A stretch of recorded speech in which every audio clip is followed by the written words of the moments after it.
네, 오늘은 하나님의 사랑은 차별이 없습니다 라는 제목으로 말씀을 드리겠습니다.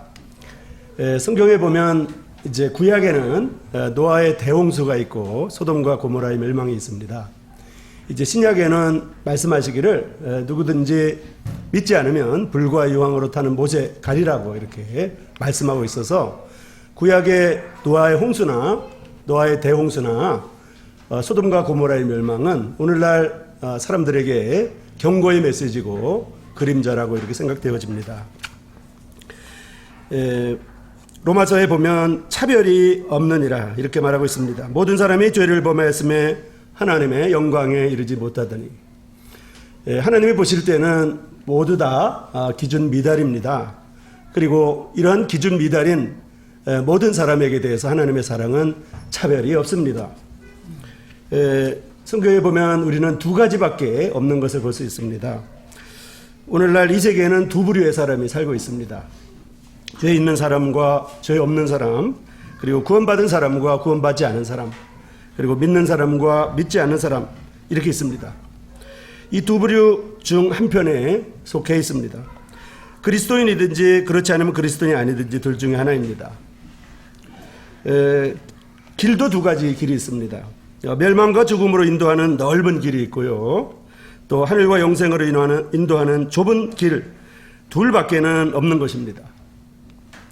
이 두 길 중에 한 길에 우리는 걸어가고 있습니다.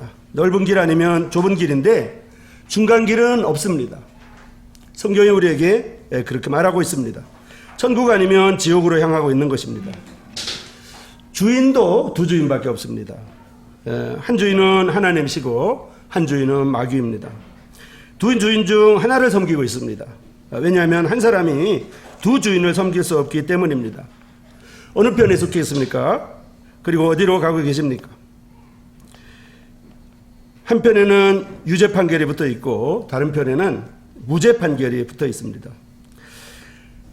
선한 생활을 하든지 악한 생활을 하든지 또 자신을 죄인으로 인정하든지 인정하지 않든지 상관이 없습니다. 유죄든지 무죄든지 둘 중에 하나입니다. 이런 판단에는 모두 다 하나님 앞에 기준 미달이기 때문에 차별이 없습니다. 이 기준에 높은 지위에 있는 사람이라고 해서 더 다른 기준을 마련한다든지 낮은 위치에 있는 사람에게 하나님께서 다른 기준을 대지 않습니다. 이 기준에는 모두가 차별이 없습니다. 구원받지 못했다면 유죄입니다. 하나님의 저주가 위에 머물러 있다고 성경이 말하고 있습니다. 멸망으로 인도하는 길은 넓은 길은 걸어가는 사람들 속에 속한 것입니다. 때때로 우리가 지적으로 세련되고 지성인일 수도 있으며 칭찬받을 만한 점이 많다고 하더라도 하나님께서는 이 세상에서 가장 악한 죄인의 자리에 두시고 유죄라고 낙인을 찍습니다. 사람의 기준으로는 조금 다르겠지만 하나님의 기준에는 차별이 없습니다.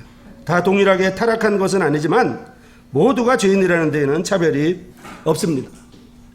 우리가 대홍수를 생각해 볼 수 있습니다. 구약에 있는 대홍수와 또 소돔과 고모라의 멸망을 우리가 생각해 보면 대홍수에는 이제 하나님께서 여유 기간을 주셨습니다.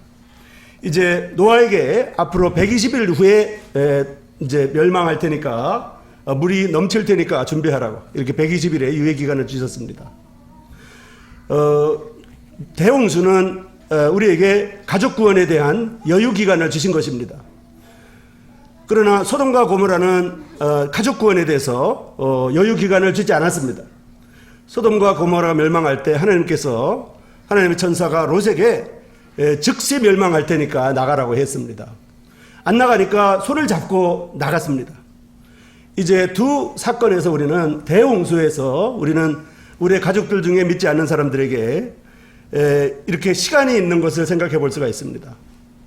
우리에게 아직 시간이 있기 때문에 노아는 아내와 세 아들과 그리고 며느리들에게 설득할 시간이 주어졌습니다. 그래서 아마 열심히 설득했을 것입니다. 열심히 전도했을 것입니다. 그래서 대홍수에서는 노아의 가족들이 좀 어폐가 있지만 모두 다 노아의 가족들은 구원을 받았습니다. 그러나 롯의 경우에는 시간이 없었습니다. 이것은 롯에게도 두 딸이 있었고 아내가 있었고 이제 두 딸에게 결혼할 사위들이 있었습니다. 그러나 거기에서는 주어진 시간이 없었습니다. 즉각적으로 멸망할 것을, 소돔과 고모라가 멸망할 것을 말했습니다. 이제 나가라고 하니까 나가지 않기 때문에 즉시 멸망시킬 것이기 때문에 천사들이 이제 롯의 아내와 두 딸들을 손을 잡고 끄집어냈습니다.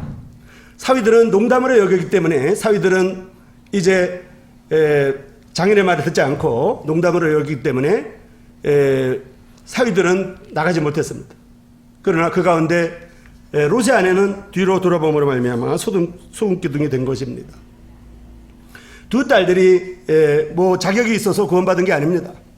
두 딸들은 그 이후의 행적을 보면 우리가 생각해도 아주 나쁜 이러한 자식들입니다. 그러나 노아의 대홍수와 소돔과 고모라의 멸망을 통해서 우리에게 가족 구원에 대해서 시간이 있는 한 가지 파트를 얘기하고 또 하나는 시간이 없다고 하는 것을 말하고 있습니다. 주님이 지금 오시면 또 개인적으로 우리가 주님 앞에 불려간다 그러면 가족 구원에 대해서는 시간이 없습니다. 의로운 롯은 구원받았습니다. 그렇지만 가족을 구원할 설득할 시간이 롯에게는 없었습니다. 안타깝습니다. 그가 아내일 수도 있고 그가 자식일 수도 있습니다. 그가 사위일 수도 있습니다. 그러나 노아에게는 시간이 주어졌습니다. 120일 동안 시간이 주어졌기 때문에 아마 아내를 설득했을 것입니다. 자식들을 설득했을 것이고 며느리들을 설득했을 것입니다. 노아의 자식들과 롯의 자식들이 별반 다르지 않다고 저는 생각합니다. 이제 주님께서 은혜의 때를 마감하지 아니하시고 아직까지 시간적 여유를 주시는 것은 주님께서 우리에게 할 일을 제공하고 있다고 생각합니다.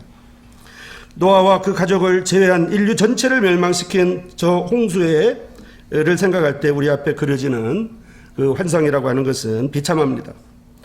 도덕적인 생활을 하던 선한 자들이 노아의 대홍수 때도 도덕적인 행위를 하던 선한 사람들이 있었을 것입니다. 노아의 대홍수 때도 무섭게 타락한 죄인들이, 악한 죄인들이 있었을 것입니다.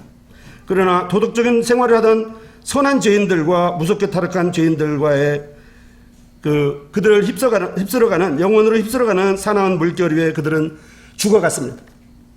그들에게는 차별이 없었습니다. 그 가운데 높은 사람들도 있었고 낮은 사람들도 있었으며 지위 고하가 달랐을 것입니다. 그들에게 차별이 없었습니다.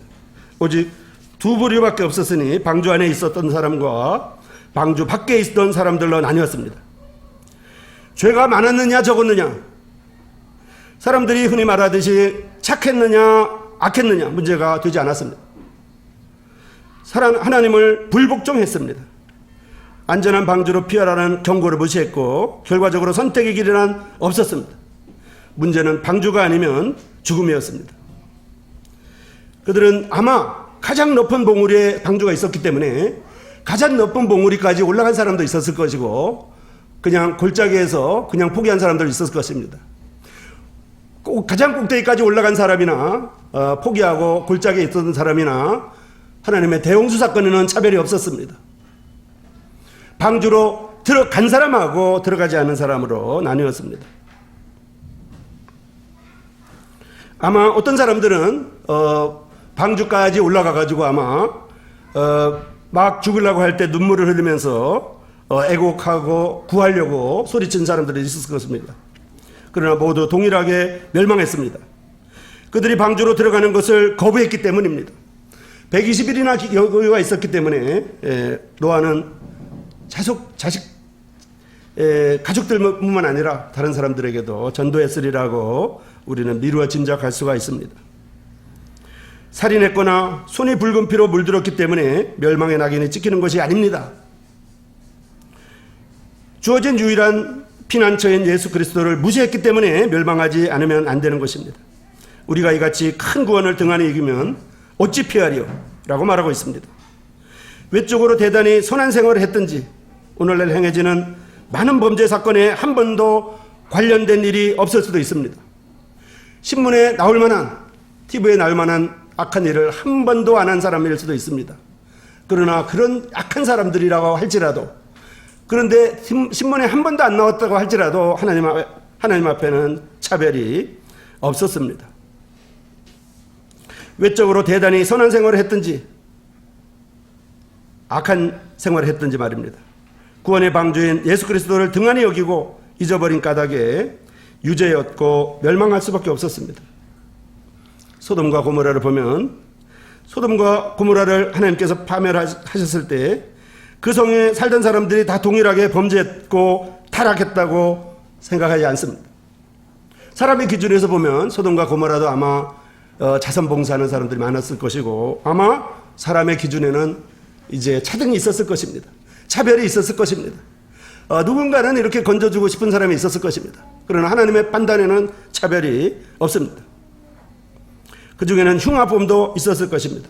그리고 가벼운 죄를 범한 사람도 있지 않았겠습니까? 그들 모두가 다 범죄자들이었을까요? 그렇지 않습니다.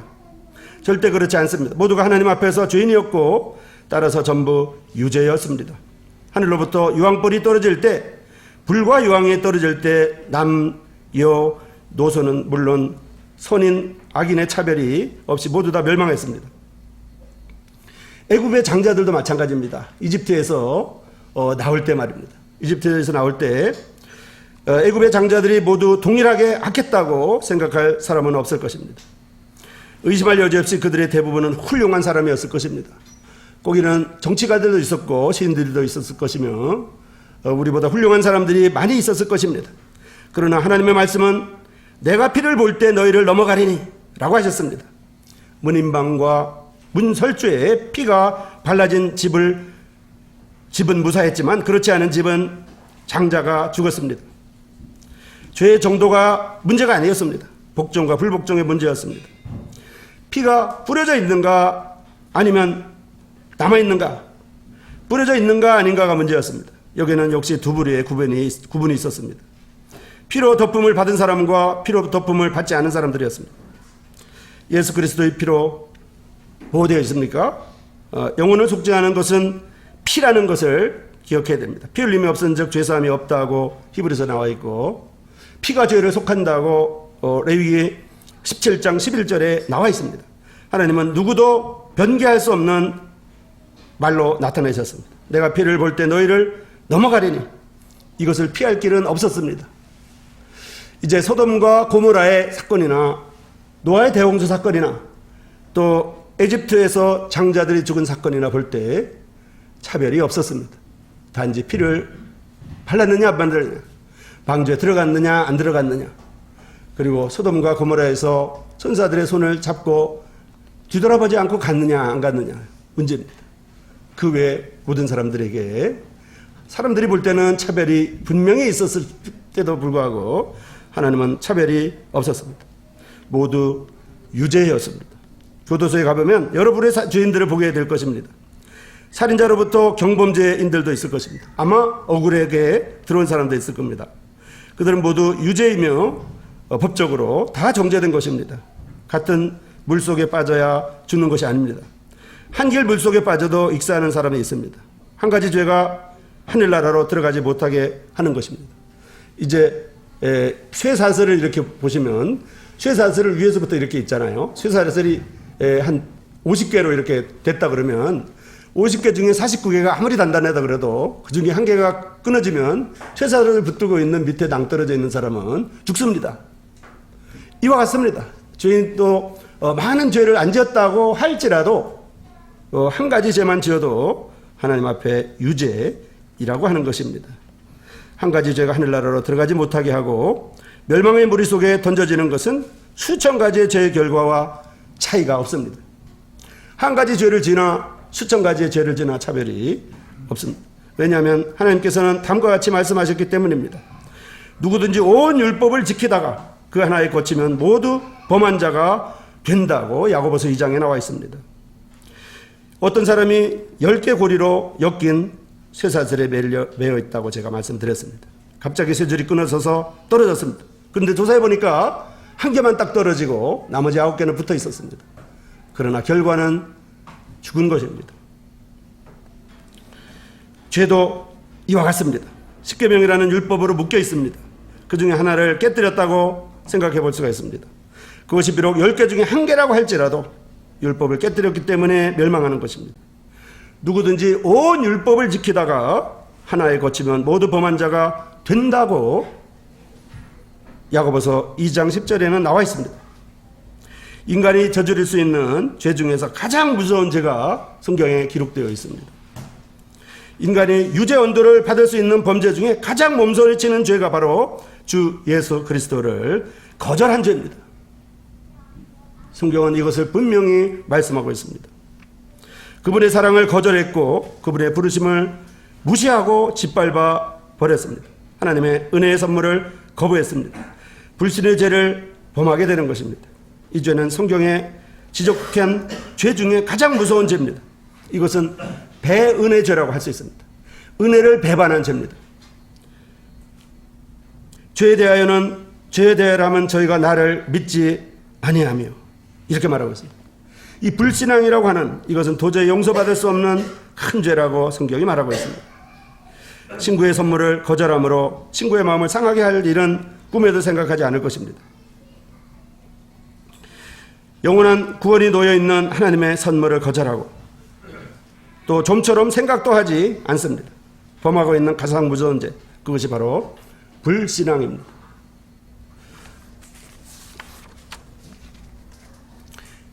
우리가 이제 바리새인과 세리의 기도를 보면 바리새인의 기도가 나옵니다. 두 사람이 기도하러 성전에 올라가서 하나는 바리새인이었고 하나는 세리였습니다. 바리새인은 이렇게 기도했습니다. 서서 따로 기도했는데 하나님이여, 나는 다른 사람들과 같지 않다고, 곧 토색도 하지 않았고 불의도 하지 않았고 간음도 하지 않았고 이 세리처럼 저렇게 살아가지도 않았습니다. 나는 1에 2번씩 금식하고 또 소득의 11조를 드렸습니다. 바리새인의 기도는 모두 다 나였습니다. 내가 금식하고 내가 그러지 않았고 내가 바리새인과 달랐다고 이렇게 말하고 있습니다. 내가 이것을 했다고 이렇게 말하고 있습니다. 이걸 적용해보면 나는 교회 다니고 나는 11조를 바치고 나는 침례를 받은 사람이고 모두 다 이렇게 납니다. 그리스도가 하신 그 일을 의지하는 것이 아니라 내가 하는 것을 의지하는 것입니다. 죄인의 기수라고 한 바울과 얼마나 다른 생각입니까? 내가 아니요 그리스도라고 사도 바울은 말했습니다. 모든 의는 더러운 옷과 같습니다. 그리스도께서 다 이루신 일을 기억해야 합니다. 구원의 거룩한 섭리에 대해서 생각해 보겠습니다. 구원에 대한 인간의 계획은 언제나 보상을 토대로 합니다. 하나님의 섭리는 반대로 보상이 없는 이러한 은혜입니다. 보상에 의해서 하는 것이 아니라 은혜로 주어진다는 말씀입니다. 인간은 구원을 얻기 위해서 무엇을 하는 것과 어떠한 사람이 되는 것에 열중하고 있습니다. 그러나 하나님의 말씀은 너희가 은혜로 구원을 얻은 것이라고 에베소서 2장에 나와 있습니다. 은혜의 보상은 정반대입니다. 만일 구원이 은혜로 여겨진다면 보상으로 이루어질 수는 없습니다. 하나님께서 은혜로 주어진다고 했기 때문에 어떠한 보상으로도 구원이 이루어지지 않는다는 말씀입니다. 만일 구원이 보상으로 이루어진다고 하면 은혜를 통하여서는 불가능할 것입니다. 그것은 전적으로 보상의 결과이든지 은혜의 결과든지 둘 중 하나입니다. 그러나 성경은 너희가 은혜로 구원받았다고 말하고 있습니다. 은혜는 성경에서 가장 위대한 단어 가운데 하나입니다. 성경에 보면 다른 책에 없는 단어들이 여러 가지가 있는데 그 중에 하나가 또 은혜입니다. 우리가 은혜란 말을 성경을 많이 봤기 때문에 은혜 흔한 말이라고 생각하겠지만 성경을 안 보던 사람이 보면 은혜란 말이 아주 새롭습니다. 제가 대학교 2학년 때 예수를 믿었는데 성경에는 한 번도 들어보지 않은 말이 많더라고요. 그 중에 하나가 은혜입니다. 이렇게 우리가 많이 들어본 말을 어떤 사람들은 한 번도 심각하게 들어보지 못한 많은 사람들이 있다고 하는 것을 우리가 생각해 볼 수가 있습니다. 은혜는 성경에서 위대한 단어 중에 하나입니다. 하나님의 은혜의 복음은 우리에게 주어진 가장 좋은 소식입니다. 가장 복된 소식입니다. 그래서 이제 복음이라고 이렇게 합니다. 기쁜 소식이라고 이렇게 말합니다. 하나님의 구원에 관해 설명한 구절 가운데 가장 반가운 말씀이 이제 앞에 나와 있는 로마서 3장 24절입니다. 그리스도 예수 안에 있는 구속으로 말미암아 하나님의 은혜로 값없이 의롭다 하심을 얻은 자 되었습니다. 이 부분은 분명히 차별이 없습니다. 차별이 없이 값없이 의롭다함을 얻었고 그리스도 예수 안에 있는 구속으로 말미암았다고 이렇게 말하고 있습니다. 인간으로 하여금 하나님 말씀 그대로를 받아들이게 하고 말씀에 계시된 하나님을 믿게 하는 일은 진정 힘든 일입니다. 회개에 대해서 조금 우리가 생각해 보겠습니다. 인간의 본능에 깊이 뿌리박고 있는 관념 중에 하나가 있는데요. 그것은 사람이 은혜를 받기 위해서는 장기간의 슬픔, 장기간의 고통, 쓰디쓴 후회와 심적인 고민과 눈물을 흘리며 죄를 회개하고 용서와 구원을 위해서 기도하는 것을 하나님이 요구하신다는 생각입니다. 왜냐하면 이 사랑이 없는 사람들이 그렇게 은혜를 주기 때문입니다. 맨날 며칠을 매일 와서 간절히 구하고 눈물 흘리고 아주 불쌍하게 하면 도와주는 이러한 악한 사람들의 생각 때문에 우리는 이 회개라는 것을 그렇게 사람 쪽에서 사람처럼 그렇게 생각합니다.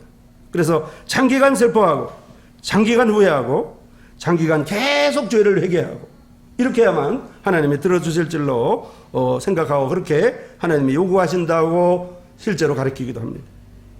진정한 회개란 죄로부터 완전하고 자의적인 떠남의 결과로 하는 마음과 목적의 변화입니다. 진정한 회개는 목적이 변화하는 것이고 삶의 모습이 바뀌는 것이고 이제 새로운 마음과 새로운 생각으로 살아가게 되는 것입니다.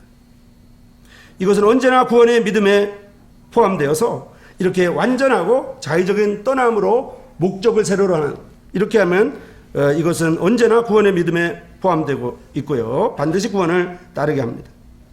죄를 회개하고 용서와 구원을 위해서 기도하고 하나님의 법을 불복종하였다는 것을 고백하고 눈물을 흘리면서 몸부림을 치고 이렇게 생각할 수 있습니다.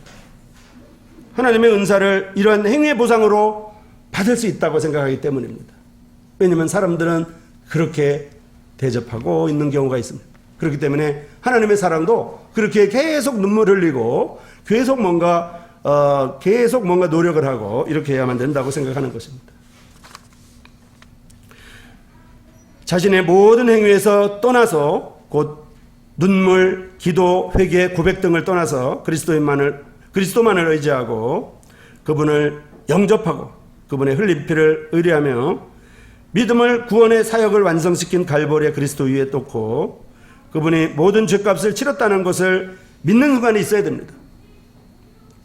계속 그리스도에 대한 말씀을 듣고 복음의 말씀을 듣고 분명히 뭔가 목적의 변화가 일어나서 분명히 믿는 그러한 순간과 변화가 있는 것이라고 보여집니다.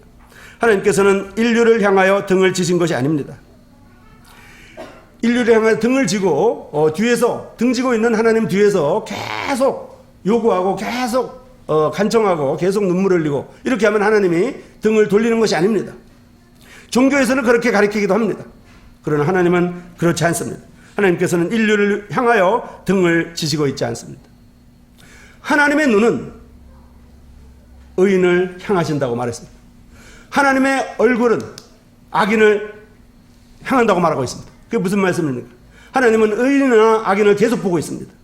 우리가 어렸을 때 부모님한테 혼날 때 누가 선생님한테 혼날 때 선생님 눈이 보이나요? 보이지 않습니다. 눈을 쳐다보지 않습니다. 화난, 분노하는 선생님이나 부모님은 얼굴이 보입니다. 그러나 사랑하는 어머니나 아버지는 눈을 맞추는 것입니다. 언제나 하나님은 악인이나 의인이나 눈을 보고 있습니다. 늘 바라보고 있습니다. 등지고 있지 않습니다.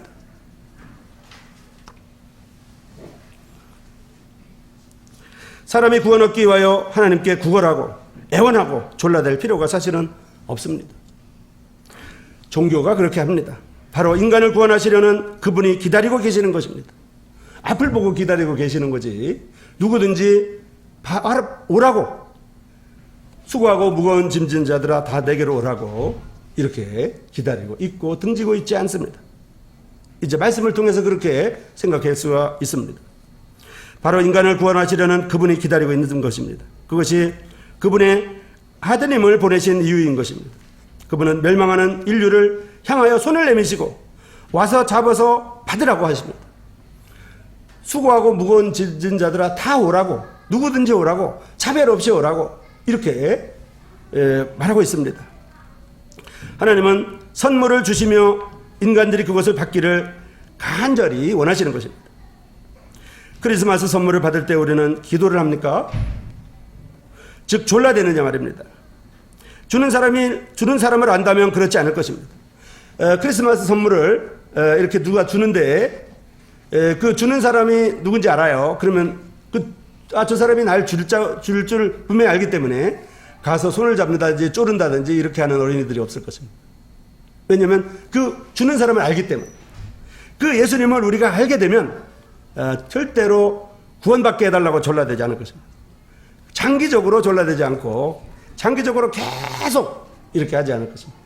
이제 주님 앞에 겸손히 나아가게 될 것입니다. 마치 선물을 받는 사람처럼 선물을 주는 사람 앞에서 무릎 꿇고 이미 주어진 선물을 달라고 간구한다 그러면 그것은 선물 주는 사람에 대한 큰 모독입니다. 십자가에서 피 흘려서 다 이루었다고 했는데 죄 용서해달라고 날마다 새벽에 기도한다 그러면 주님의 십자가에 대한 모독이라는 말입니다.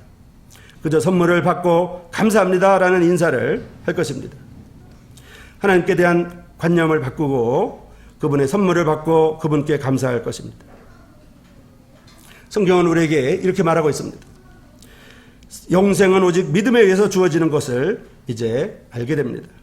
모세가 광야에서 뱀을 든 것 같이 인자도 들려야 하리니 이는 저를 믿는 자마다 멸망하지 않고 영생을 얻게 하려 하심이라. 이는 저를 믿는 자마다 영생을 얻게 하심이라고 말하고 있습니다.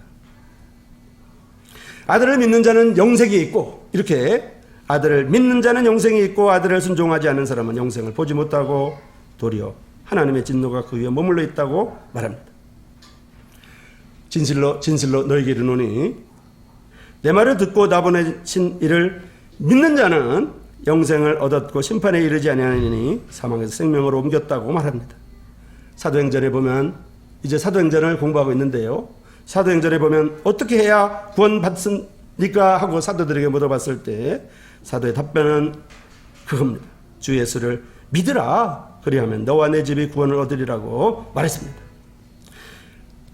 요한복음 끝에 가보면 오직 이것을 기록하는 것은 너희로 예수님께서 하나님의 아들 그리스도이심을 믿게 하려 함이라고 말하고 있습니다. 또 너희로 믿고 그 이름을 힘입어 역생명을 얻게 하려 하시리라. 진실로 너희에게 이르노니 믿는 자는 생명을 가졌나니라고 말하고 있습니다. 그렇습니다. 단순합니다. 신앙으로 받아들이고 그 나머지는 성령님이 역사하시는 것입니다. 용서를 위한 그리스도의 죽음은 우리 구원의 기초이고 믿음은 죄인과 그리스도를 영접하는 줄입니다. 믿음은 하나님의 준비된 역사를 의뢰합니다. 믿음은 참복음적인 회개가 따르고 새 생명으로 새 생활이 시작되는 것입니다. 그렇지 않는다 그러면 방향이 바뀌어지지 않았다 그러면 계속 변화가 없다 그러면 그것은 그렇지 않은 것은 구원의 믿음이 아닙니다. 옛것은 모두 지나가야 합니다. 모든 것이 새 것이 되기 때문입니다. 로마서에 보면 믿음은 들음에서 나고 들음은 그리스도의 말씀으로 말미암았느니라고 말하고 있습니다. 죄를 지었고 사람들은 유죄입니다. 유죄라고 하는 데에서는 우리가 차별이 없습니다. 그 까닭은 모든 사람이 죄를 범했다는 하나님의 선고에는 차별이 없기 때문입니다. 사람들은 차별할 수 있겠지만 사람들은 죄에 대해서 경중이 분명히 있습니다. 또 재판장의 판사들도 경중이 분명히 있습니다. 어떤 판사들은 이렇고 어떤 판사는 저렇습니다. 똑같은 사안에 대해서도. 그러나 하나님의 재판장에서는 하나님의 재판에는 차별이 없습니다. 하나님은 공명정대하다고 우리가 믿어도 됩니다. 죄를 지었음에 유죄입니다. 그 까닭은 모든 사람들이 이제 죄를 범했다는 하나님의 말씀이 있기 때문입니다. 살 길은 준비하셨습니다. 살 길을 준비하셨습니다. 말로 표현할 수 없는 기쁨으로 그 아들 예수의 피가 우리를 모든 죄에서 깨끗하게 한다고 성경이 말하고 있습니다. 그 아들 예수님의 피가 우리를 모든 죄에서 깨끗하게 한다고 알려주고 있습니다. 이 얼마나 영광스러운 소식이고 좋은 소식입니까? 복음서에 보면 기쁜 소식이라고 말하고 있습니다. 오늘날 다윗의 동네에 구주가 나셨으니 예수님이라고 말하고 있습니다. 이 구주라는 말을 제가 찾아보니까 그 구세주가 우리 동네에 온 그 동네 아저씨 같은 분이 오셨다고 이런 뜻이라고 합니다. 그 구주라는 말의 원어가. 어쨌든 주님께서 살 길을 준비하셨고 말로 표현할 수 없는 이런 기쁨으로 우리에게 다가오십니다. 길 잃고 방황하는 죄인의 자리에 서서 차별이 없다는 하나님의 말씀을 믿고 유죄인 것을 인정하신다고 하면 자신을 하나님의 은혜에 맡기실 수가 있을 것입니다. 그분은 유죄 언도를 받은 무리 중에서 택하여 하늘로 가는 좁은 길로 인도하실 것입니다. 아무리 좁은 길이라고 할지라도 아주 사랑하는 사람이 있으면 슬프지 않습니다. 제가 강릉에 살 때 그날 눈이 그해 제일 많이 온 날이 있었습니다. 그래서 강릉에서 제가 중학교 다닐 때인데 강릉중학교에서 한 7km 정도를 이제 걸어서 이렇게 다녔고 자전거를 나중에 아버지가 사주셔서 자전거 타고 다녔는데 그날 눈이 왔기 때문에 자전거를 못 타고 학교에도 놔두고 걸어서 왔습니다. 걸어서 한 3분의 2 정도 왔는데 어머니가 거기까지 왔어요. 그냥 너무 기뻐가지고 눈물이 막 나더라고요. 어머니도 울고 저도 울고. 눈에 가는 그 죽을 것 같은 그 길이 그냥 그다음부터는 3분의 1은 어머니랑 같이 가니까 아마 어떻게 간지 모릅니다. 생명으로 인도하는 길은 좁은 길이 분명합니다. 넓은 길이 아닙니다. 분명히 좁은 길입니다. 그러나 주님께서 하나님께서 함께 하시기 때문에 기쁨의 길이고 시편 84편에 보면 이것이 시온의 대로라고 말하고 있습니다. 믿는 사람에게는 그것이 큰 길이 되는 것입니다. 그러나 남들이 볼 때 좁은 길일 뿐입니다. 멸망의 도시를 떠나서 하나님을 향하여 여행을 하게 될 것입니다. 이것을 할 수 있는 길은 예수 그리스도를 개인의 구주로 맞아들이는 것입니다. 영접하는 자에게는 하나님의 자녀가 되는 권세를 주셨기 때문입니다. 영접하는 것입니다.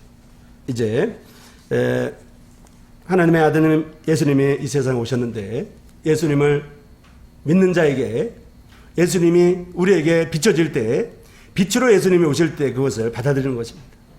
예수님이 빛이라고 하는 말씀이 참 실감이 납니다. 예수님이 오신 그 모습을 여러 가지 다른 표현으로 하는 것보다도 요한복음은 우리에게 빛으로 오셨다고 되어 있습니다. 신기한 능력으로 오셨습니다. 신기한 능력으로 우리에게 경건에 속하게 하셨습니다.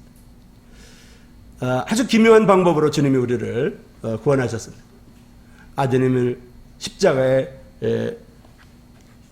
아드님께서 십자가에 죽으심으로 우리를 구원하신 것입니다. 자, 이제 하나님의 사랑은 차별이 없다고 하는 말씀을 드렸습니다. 초반에 노아의 대홍수와 소돔과 고모라의 멸망에 대해서 말씀드렸고 또 이집트의 멸망에 대해서 말씀을 드렸습니다. 다시 한번 강조하면 소돔과 고모라의 멸망이나 노아의 대홍수 사건은 분명히 오늘날 우리에게 구약은 신약의 그림자이기 때문에 우리에게 분명한 메시지를 줍니다. 특별히 제가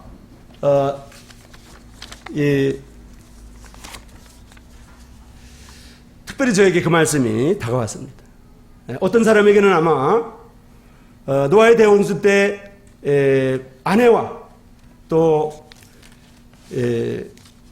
아들들과 며느리들이 구원받았고 충분한 시간이 주어졌기 때문에 제가 보기에는 그렇습니다. 충분히 설득했고 시간이 주어졌고 전도할 기회가 많았던 것 같아요. 아마 그 하늘 꼭대기에 제일 높은 산 위에 그 배를 만드는 그 모습을 아버지가, 멀쩡한 아버지가 하는 그 모습을 보고 자식들이 아마 별의별 얘기를 다 하지 않았을까요? 아버지 무슨 일을 하시냐고 이렇게 하지 않았을까요? 왜냐하면 하나님께서 노아에게 말씀하셨기 때문에. 성경은 분명히 노아는 의인이었다고 말하고 있기 때문에 노아의 믿음과 자식들의 믿음은 분명히 달랐을 것입니다. 또 며느리들과 자식들의 믿음은 달랐을 것입니다. 아내의 믿음도 아마 달랐을 것입니다. 그러나 노아는 그 주어진 시간을 충분히 활용해서 자식들과 며느리들에게 설득했을 것입니다. 분명히 그랬을 것 같아요. 왜냐하면 산 꼭대기에다가 배를 만들 때 그 자식들의 처가에서 그거 가만 놔뒀겠어요? 데려가려고 하지 않았겠어요? 그 자식들의 친구들이 가만히 있었겠어요? 그런데 그 노아의 진실함과 노아의 전도를 듣고 자식들이, 며느리들이, 아내가 돌이켰던 것입니다. 그러나 소돔과 고모라에 있는 롯은 기회가 없었습니다. 시간이 없었습니다. 그래서 롯과 노아의 믿음이 전혀 다르지 않다고 생각합니다. 롯도 성경은 의로운 롯이라고 말하고 있습니다. 노아도 당대 의인이었다고 말하고 있습니다. 둘 다 의라고 하지 않았습니까? 그런데 롯은 왜? 똑같은 믿음이었을 텐데 시간이 주어지지 않았습니다. 오늘 제가 전도자가 오늘 그냥 주님이 부르실 수도 있습니다. 그러면 자식을, 며느리들을, 사위들을, 아내를 설득할 시간이 없습니다. 그러나 우리에게 아직도 주님이 은혜의 때를 마감하지 않으냐고 시간을 주셨습니다. 아내 때문에 힘들어하는, 또는 자식 때문에 힘들어하는, 또는 며느리 때문에 힘들어하는, 또는 사위 때문에 힘들어하는 이런 사람들에게 하나님께서 은혜를 마감하지 아니하시고 기회를 주셨다고 믿습니다. 그렇게 해가지고 안 믿는다고 하면 어쩔 수 없는 일이지만 주님께서 노아에게 기회를 주셔서 그 기회를 노아가 충분히 활용했다고 생각이 됩니다. 근데 롯은 그 말씀을 잠깐 확인해 드리고 싶습니다. 창세기 17장, 창세기 18장입니다. 창세기 18장에 보면 롯이 소돔과 고모라를 나갈 때 롯의 태도가 아주 미적지근했습니다. 사실은요. 굉장히 미적지근했거든요. 그래서 이 천사들이 롯의 손을 잡았어요. 롯이 쫓아간 것이 아니고 롯의 손을 잡았고 아내의 손도 잡고 두 딸의 손을 잡았어요. 그리고 끌고 갔습니다. 끌고 갔어요.